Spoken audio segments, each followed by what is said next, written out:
বক্তা আছেন, আপনারা এখানে ওখানে না থেকে চলে আসুন। আমাদের এইবার বক্তা আসছেন যিনি কাঠিয়ার জুম্মা মসজিদের ইমাম সাহেব নাজবুল সাহেব, কারি ও মৌলানা মোহাম্মদ নাজবুল সাহেব। তিনাকে আমি স্টেজের মধ্যে ডেকে নেব। তিনাকে ডাকার আগে একটি আমি শের বলতে চাই। तू जिंदा है वल्ला, तू जिंदा है वल्ला, मेरे चश्मे आलम से छुप जाने वाले। तू जिंदा है वल्ला, तू जिंदा है वल्ला, मेरे चश्मे आलम से छुप जाने वाले। हरम की जमीन और कदम रख के चलना, हरम की जमीन और कदम रख के चलना, अरे सर का मौका है आओ जाने वाले। आइए जनाब मोहम्मद कारी मौलाना मोहम्मद नजमुल साहेब किबला।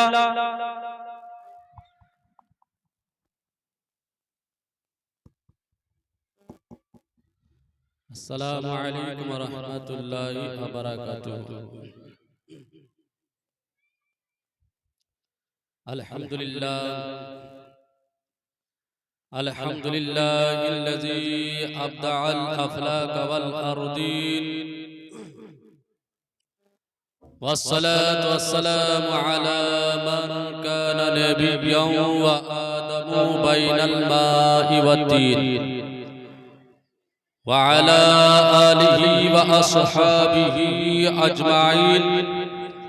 अम्मा बअद फ़अऊज़ु बिल्लाहि मिनश शैतानिर रजीम।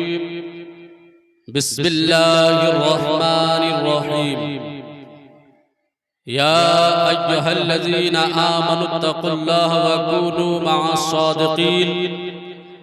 आमन्तु बिल्लाहि सदक़ल्लाहुल मौलानाल अज़ीम व बल्लगना रसूलुहुन नबियुल अमीनुल व मतीनुल करीम व नहनु अला ज़ालिका लमिनश शाहिदीन व शाकिरीन। अल्हम्दुलिल्लाहि रब्बिल आलमीन। इन्नल्लाहा व मलाइकतहु युसल्लूना अलन नबी या अय्युहल्लज़ीना आमनू सल्लु अलैहि व सल्लिमू तस्लीमा। अल्लाहुम्मा सल्लि अला सय्यिदिना शफीअना मौलाना मुहम्मदिन बारिक व सल्लिम।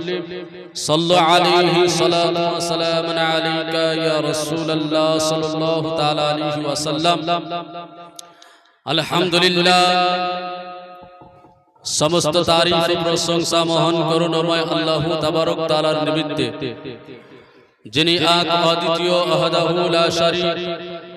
तिनार परे परे हाबिबे किरदेगार नायबे परवरदिगार मक्कार सरकार मदीनार सरदार हुजूर अहमदे मुख्तार मुहम्मदुर रसूलुल्लाह सल्लल्लाहु ताआला अलैहि वसल्लमेर प्रति लक्ष कोटी दरूद ओ सालामेर धारा ओ पारा बर्षित अर्पित होक। सकलेई बोलुन आल्लाहुम्मा आमीन। সন্ধ্যার পর থেকে নিয়ে এখন অবধি নাতে রসুল মানকাবাত ওয়াজ নসিহত অনেক কিছু হলো নাকি? আর সন্ধ্যার পর থেকে কতটা বক্তা হলো? মোটামুটি 6টা হবে নাকি? আর 6টা শ্রোতা, 6টা শ্রোতা, 6টা বক্তা। ব্রাদার ইসলাম বাহির থেকে বক্তা উপস্থিত হয়েছেন, এসেছেন। যদি মানুষ সামনে না থাকে তাহলে বক্তাকে অপমান করা। বক্তা এসে কি বক্তব্য দিবে, কাকে শোনাবে? সুবহানাল্লাহ।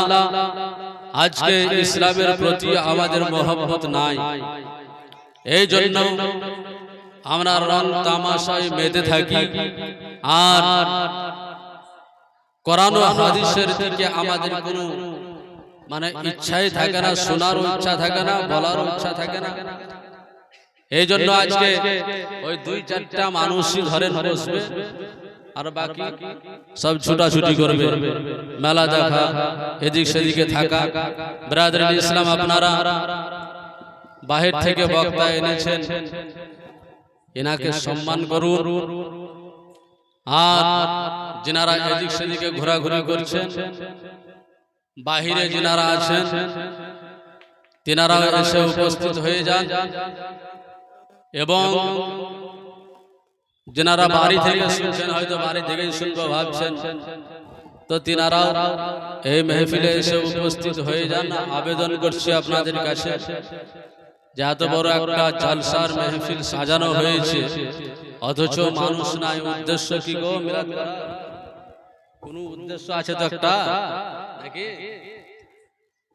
তো মনে হয় যে আশা, যে উদ্দেশ্য নিয়ে এই জালসার আয়োজন করা হয়েছে, উদ্দেশ্য সফল হবে না, পূর্ণ হবে না। মানুষ না এলে কি করে হবে? আপনারা এদিক সেদিকে না থেকে এই মেহফিলে এসে উপস্থিত হয়ে যান। যাই হোক, আমি লম্বা চওড়া বক্তব্য দেওয়ার জন্য আসিনি। কয়েকটি কথা, দু চারটা কথা, আমার তো বক্তব্য আপনারা শুনছেন আর ইনশাআল্লাহ শুনতে থাকবেন। এখনই ওদিকে বক্তব্য দিয়ে এলাম, আরো বক্তা উপস্থিত আছেন এখানে, ওনাকে বসিয়ে রেখে আমি লম্বা চওড়া বক্তব্য রাখবো না। কোরআনে মুকাদ্দাস থেকে আয়াতে কারিমা তেলাওয়াত করেছি। আল্লাহ তাআলা বলেন, ইয়া আইয়ুহাল্লাযীনা আমানুত্তাকুল্লাহ ওয়া কুনু মা'আস সাদিকিন। অর্থাৎ এই ঈমানদার ব্যক্তিগণ, তোমরা আল্লাহকে ভয় করো এবং সত্যবাদীর সঙ্গী হয়ে যাও। তো আল্লাহ রাব্বুল ইজ্জতকে ভয় করা, সত্যবাদীর সঙ্গী হওয়া, অর্থাৎ যিনারা বুজুর্গানে দিন, আল্লাহর ওলি, সাহাবায়ে কেরাম, তাবেঈন, তাবে তাবেঈন, উলামায়ে মুজতাহিদিন, ইনারা সকলেই হলেন আপনার সত্যবাদী। তো ইনাদের সঙ্গী লাভ করতে হবে আমাদেরকে। সাহাবায়ে কেরামেরা এই ইসলামের জন্য, ধর্মের জন্য কতই কষ্ট করেছেন, আর আজকে আমরা বিনা খেটে, বিনা কষ্টে ধর্ম পেয়েছি, ইসলাম পেয়েছি, কিন্তু ব্রাদারান ইসলাম, এই ইসলামের প্রতি আমাদের ভক্তি নাই।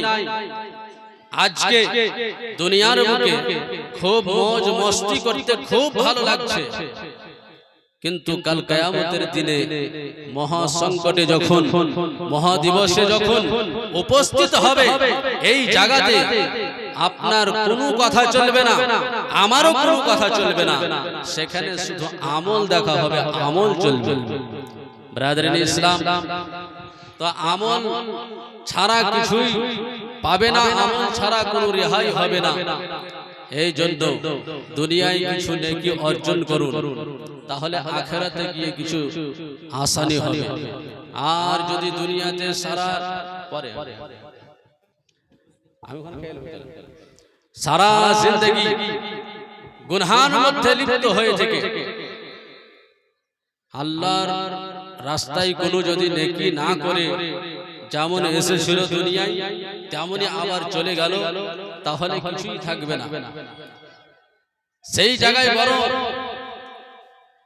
আফসোস করতে হবে, বড় কষ্ট সহ্য করতে হবে, কারণ আল্লাহ তাআলা মানুষকে দুনিয়ার মধ্যে ছুট দিয়েছে। তো যত গুনাহ করবি কর, যত ছুটাছুটি করবি কর, আল্লাহ বলেন যে আমি রহমান, দুনিয়ার বুকে আমি তোমার সমস্ত ছুট দিয়েছি। গুনাহ করলেও তোমাকে আমি রোজি দিব, আর ইবাদত করলেও তোমাকে আমি রোজি দিব। সমস্ত রকম ভাবে তোমার রোজি, তোমার সুখ শান্তি যা কিছু আমি সেটা দিব দুনিয়ার বুকে। কিন্তু আখিরাতে গিয়ে আল্লাহ বলেন আমি আখিরাতে আর রহমান নয়, রহিম থাকব। আর রহিম মানে কি? আখিরাতে আল্লাহ তাআলা প্রত্যেকটি ব্যক্তির ওই হিসাব নেবেন আর সকলের জন্য মানে দয়া করবেন না। যারা দুনিয়ার বুকে আল্লাহকে মেনে, দুনিয়ার বুকে আল্লাহর হুকুম মেনে চলেছে, আল্লাহ তাআলা তাদের উপরে দয়া করবেন। আর যদি সকলের উপরে দয়া করে, তাহলে কাফেরকেও জান্নাতে দিতে হবে, মুশরিককেও জান্নাতে দিতে হবে। যেমন দুনিয়ার বুকে আল্লাহ তাআলা কাফেরকেও রুজি খেতে দেন আর মুশরিককেও রুজি খেতে দেন। যারা নামাজ পড়ে তাকেও আল্লাহ তাআলা খাবার দেন, যারা নামাজ পড়ে না তাকেও আল্লাহ খাবার দেন, যারা আল্লাহর ইবাদত করে তাকেও আল্লাহ খাবার দেন, যারা আল্লাহর ইবাদত করে না তাকেও আল্লাহ তাআলা খাবার দেন। এক কথাতে আল্লাহ তাআলা দুনিয়ার সমস্ত মানুষকে ছুট দিয়েছেন, আর এই ছুট দিয়েছেন দুনিয়ার বুকে, আখেরাতে নয়।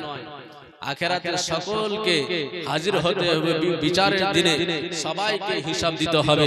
অতএব ব্রাদার ইসলাম, দুনিয়ার বুকে যতদিন থাকবেন ততদিন আল্লাহ আল্লাহর রাসূলের মহব্বতে ইসলামের কিছু কাজ করেন, আল্লাহ তাআলার হুকুমকে মেনে চলেন, তাহলে আখিরাতে গিয়ে আল্লাহ রাব্বুল ইজ্জতের দরবারে হাজির হতে পারবেন। তো ব্রাদার ইসলাম, সত্যবাদী দুনিয়ার বুকে সাহাবায়ে কেরাম এমনই সত্যবাদী, যেনাদের সত্যবাদী হওয়াতে কোনো সন্দেহ নাই। আর ওনাদের যদি পথ ধরে আমরা চলি তাহলে অবশ্যই আমরা সঠিক পথের পথিক হতে পারব। হযরত ওমর ফারুক রাদিয়াল্লাহু তাআলা আনহু এমন সাহাবা ছিলেন, দুনিয়ার পুরো নকশা পরিবর্তন করে দিয়েছিলেন, বদলে দিয়েছিলেন। আর ওনার মতো যদি আরো দু চারটা ওমর ফারুকের মতো হতো তা দুনিয়ার হাল এটা থাকতো না, একদম শুধরে যেত।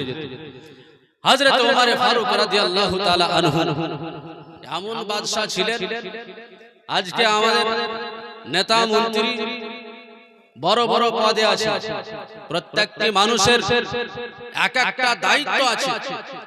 মন্ত্রীর দায়িত্ব আছে, নেতার দায়িত্ব আছে, প্রধানের দায়িত্ব আছে, সবারই দায়িত্ব আছে, কিন্তু দায়িত্ব কেউ পালন করে না। করছে কি? পালন করছে কে? ইমাম সাহেবকে দায়িত্ব পালন করতে হবে। ইমাম সাহেব যদি দায়িত্ব পালন না করে বলে তো যত মুসল্লি আছে সবাই আর পেছনে লাগবে। তো ইমাম সাহেবকে সঠিকভাবে দায়িত্ব পালন করতে হবে, বাকি দুনিয়ার কোনো মানুষ আর দায়িত্ব পালন করবে না।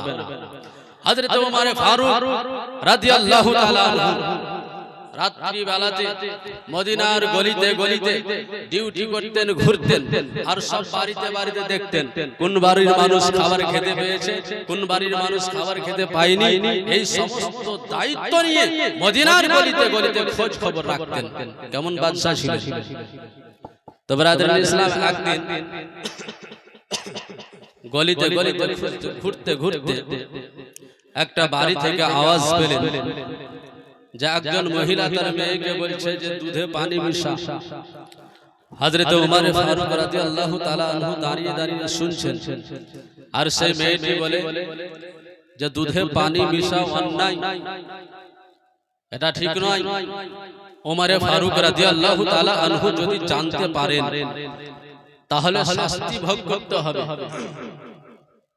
মা বলে ওমর ফারুক দেখতে আসবে না রাত্রি বেলায়, দুধে পানি মিশাতে বলছি। বলে আল্লাহ রাব্বুল ইজ্জত দেখেন, আল্লাহ সমস্ত কিছু দেখছেন, দুধে পানি মিশালেও আল্লাহ দেখতে পাবেন আর না মিশালেও দেখতে পাবেন। এই সমস্ত কথা হযরত ওমর ফারুক রাদিয়াল্লাহু তাআলা আনহু শুনলেন, চলে গেলেন। সকাল বেলায় একজন ব্যক্তিকে পাঠালেন, বলে অমুক পাড়ায় অমুক বাড়িতে একজন মহিলা আছে আর একজন মেয়ে আছে, তাদেরকে ডেকে আনো। যখন ওমর ফারুক রাদিয়াল্লাহু তাআলা আনহুর দরবার থেকে ওই ব্যক্তি গিয়ে তাদেরকে ডাকে দিল, বলে ওমর ফারুকের আদালতে উপস্থিত হতে হবে। তো ওনাদের কলেজা শুকিয়ে গেছে, যে রাত্রি বেলায় দুধে পানি মিশিয়েছি। হযরত ওমর ফারুক হয়তো জেনে নিয়েছে আজ তো শাস্তি ভোগ করতেই হবে, শাস্তি নিতে হবে, কোন রকম ভাবে বাঁচা যাবে না। ভয়ে কাঁপতে কাঁপতে হযরত ওমর ফারুক রাদিয়াল্লাহু তাআলা আনহুর দরবারে উপস্থিত হলেন। আর উপস্থিত হওয়ার পরে হযরত ওমর ফারুক রাদিয়াল্লাহু তাআলা আনহু সেই মহিলাকে বললেন যে তোমার মেয়ের বিয়ে দিয়ে দাও আমার ছেলের সঙ্গে। বলুন সুবহানাল্লাহ। কেমন জাননেওয়ালা ছিলেন, কত দূরের দেখতেন। বলে তোমার মেয়ের আমার ছেলের সঙ্গে বিয়ে দিয়ে দাও।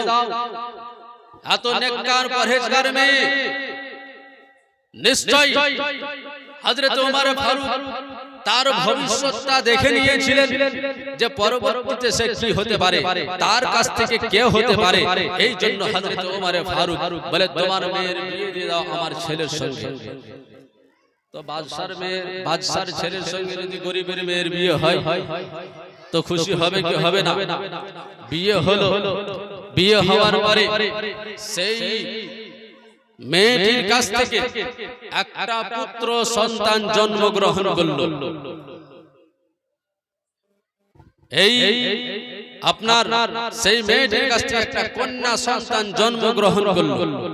আর সেই কন্যা সন্তান বড় হওয়ার পরে যখন তার বিবাহ হলো, তো সেই কন্যা সন্তানের কাছ থেকে একটা পুত্র সন্তান জন্মগ্রহণ করলো। সেই পুত্র সন্তানটি কে ছিল? তিনি ছিলেন হযরতে ওমর বিন আব্দুল আজিজ। বলুন সুবহানাল্লাহ।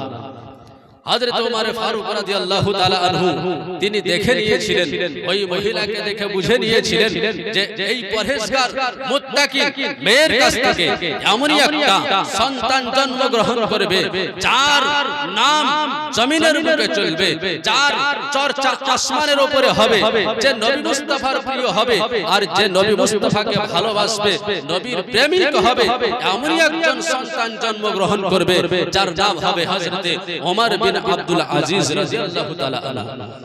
তো ব্রাদার ইসলাম, ওনার জন্মগ্রহণ হলো আর তিনি এমনই নবী মুস্তাফার সুন্নাত অনুযায়ী ইসলামকে পরিচালনা করেছিলেন, মুসলমানকে পরিচালনা করেছিলেন। আল্লাহর রাসূল যেমন ভাবে চেয়েছিলেন তেমন ভাবে ইসলামকে পরিচালনা করেছিলেন। এই জন্য তিনাকে খোলাফায়ে রাশিদিনের মধ্যে গণনা করা হয়েছে। হযরতে ওমর বিন আব্দুল আজিজ রাদিয়াল্লাহু তাআলা আনহু যে একটা পরহেজগার মুত্তাকি মেয়ের কাছ থেকে জন্মগ্রহণ করবে, এটা ওমর ফারুক রাদিয়াল্লাহু তাআলা আনহু দেখে নিয়েছিলেন। এই জন্য তিনার ছেলের বিয়ে দিলেন তার সঙ্গে। যাই হোক ব্রাদার ইসলাম, বলার অনেক কিছু আছে। বাহির থেকে আগত বক্তা অনেকক্ষণ ধরে বসে আছে, ওনাকে কষ্ট দিয়ে লাভ নাই। আর আমি আগে আচ্ছা ঠিক আছে।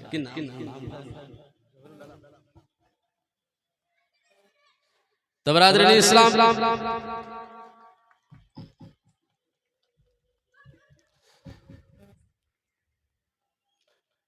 আমি আর বক্তব্য লম্বা চওড়া করলাম না, এখান থেকে আমার বক্তব্যের সমাপ্তি ঘটালাম। বলার ও ভাষার মাধ্যমে যদি ভুল ত্রুটি হয়ে থাকে ক্ষমা প্রার্থী। আমা আলাইনা ইল্লাল বালাগ। আসসালামু আলাইকুম ওয়া রাহমাতুল্লাহি ওয়া বারাকাতুহু। এবারে আপনাদের সামনে বাহির থেকে আগত বক্তা হযরত আল্লামা মাওলানা জহুরে আলম সাহেব উপস্থিত হয়েছেন। নুরানি চেহারা আপনারা দেখতে পাচ্ছেন, যেমন নুরানি চেহারা তেমন ইনশাআল্লাহ ওনার নুরানি হাক্কানি বক্তব্যও হবে। অতএব যারা এখনো ভাবছেন যে যাব না, এখনো দেরি করে যাব, দেরি না করে উপস্থিত হয়ে যায়। আলেমের চেহারা দর্শন করা এটাও একটা ইবাদত, আলেমের চেহারা দেখা এটাও হলো ইবাদত। অতএব আপনারা মেলা দেখে কিছুই পাবেন না, মেলা দেখে কিছুই পাবেন না। যদি নেকি কামাতে হয়, যদি ইবাদত করতে হয়, জলসার মাহফিলে এসে উপস্থিত হন আর আলেমের নূরানি চেহারা দর্শন করুন। আল্লাহ রাব্বুল ইজ্জাতের কসম করে বলি, আলেমের চেহারা দর্শন করলে পরে আপনি নেকির অধিকারী হবেন। তাহলে যারা এদিকে আসেন, আশা করব যে আপনারা দেরি না করে এখনই উপস্থিত হয়ে যাবেন। এখানে এবারে আসছেন বক্তব্য রাখার জন্য হযরত আল্লামা মাওলানা জহুরে আলম সাহেব। ওনার আসার পূর্বে ওনার সম্মানার্থে, ওনার ইস্তেকবালের জন্য সকলে মিলে একবার জোরে সোরে নারে তাকবীর লাগান। নারে তাকবীর, আল্লাহু আকবার, নারে তাকবীর, আল্লাহু আকবার, নারে রিসালাত, ইয়া রাসূলুল্লাহ, রিসালাত, উলামা আহলে সুন্নাত, মাসলাক আলা হযরত, নারে তাকবীর, নারে রিসালাত, ইয়া রাসূলুল্লাহ।